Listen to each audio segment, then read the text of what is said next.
What's up guys, welcome back to another video. I hope everyone is doing well. My background changed a little bit. As you can see, I'm still in the midst of moving into a new apartment, which is why this week, it's a little bit more stressful, but I still want to talk about a topic that I think is very important to understand, because it will help a lot of you guys develop as a player, improving your on-field performance, but also to grow as a player off the field, which is why today we're talking about 4 habits that, in my opinion, every young soccer player / footballer should develop. Before jumping into the video, I just wanted to quickly say, if you enjoy the video, please make sure to leave a like and maybe a subscription. It hugely helps to grow the channel, to reach more people, and to grow a bigger audience. So if you enjoy the video, your support is much appreciated. So the first habit that I wanted to talk about is developing a pre/post-practice routine. Routines are very important, to build consistency in and around your soccer schedule. And in general, I think consistency is one of the most important aspects when you want to reach the professional level. And even if you make it to the professional level, then have a great career and sustain your health, etc. A big part to that is, again, preparing for practice and cooling down after practice. I personally do a lot of foam rolling / active stretching exercises before practice. Foam rolling helps increase the blood flow in your legs, to smoothen out your fascia connection, and to kind of eliminate the bumps that you have in your muscles, and loosen up the little knots, and in general prepare your body for the upcoming workload. I think it's really important, and also it helps lowering the injury risk tremendously. In my case, at the moment, I like to do a lot of stabilization exercises for my knee, especially after surgery. That helps a lot. Warming up the knee for practice. For those of you guys who've been through a knee injury, before practice your knee is a lot more stiff than it used to be. So a lot of stabilization exercises, eccentric movements are also a good alternative, and also single leg jumps are a very good option for getting your knees ready for practice. After practice, typically I also foam roll, just because your muscles are damaged from the practice. There are little tears, little rips in your muscle tissue. Foam rolling helps increasing the blood flow and thus repairing your muscle tissue that was damaged during practice. Another good option is longer static stretches, which again, your muscles contracted a lot during practice. Holding a longer static stretch helps pulling them apart again and making them more loose, which in the long run obviously increases and in the first place maintains your flexibility. The second habit I wanted to talk about today is studying the game. I cannot stress this enough. If you are able to film your matches and to re-watch them and to learn from your mistakes, you will grow tremendously as a player.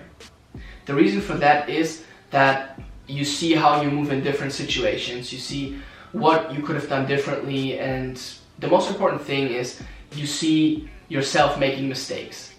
Obviously, we're all in the same boat. We don't want to make mistakes on the field, but they still happen, and that's okay. We're all only human. Every single soccer player out there up to the top level makes mistakes.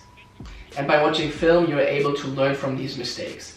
You watch these situations over and over again, and you start to realize, oh, I could have done that differently, or I could have done, passed the ball here, or dribbled a little bit longer there. And what that does to you is you become familiar with these kind of situations. And the more you watch your mistakes and the more you kind of study them, the less likely are you going to make them again, which is a tremendous growth as a player. So again, if you have the chance to film your matches, definitely watch them back, see the mistakes you made and learn from them. The next habit that I wanted to talk about is fairly obvious, but I still wanted to mention it, and that is prioritizing your health. And what I mean by that is understanding your own body, understanding what kind of foods you need, how much water you need, what are proteins, how does carbohydrates work, where do I get my energy from. These are all very important questions to ask to optimize your performance. I know this is a very, very wide spectrum, but the better you understand it and the better you understand how nutrition affects your performance and your body, the more successful you will be. If you need help with that, feel free to reach out to me and I'll, I would be glad to assist you with that. The last point on the list for today that I wanted to talk about is, and I know it sounds very cliche, reading or reading books in general. Reading makes you understand yourself better. You learn about yourself, self-reflection is a big part that comes through reading, but most importantly, it trains your mindset. What I gained from reading was with being able to deal with pressure, being able to deal with adversity, especially when I had my ACL injury. It overall improved my mindset that helped me on the field.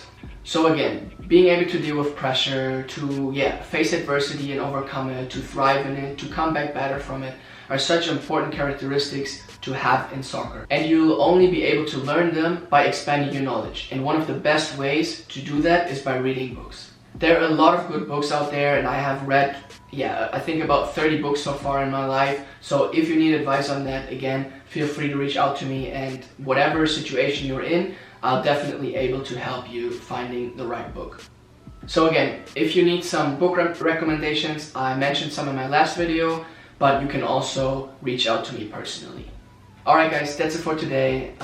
Shorter video than usual, but again, I have a lot of unpacking to do, but I still hoped you guys enjoyed the video and the one or another could take away some good advice, some useful advice that maybe help you improve as a player. If you liked it, please make sure to leave a like on the video. You know it helps to grow the channel. And with that being said, I see you guys in the next video.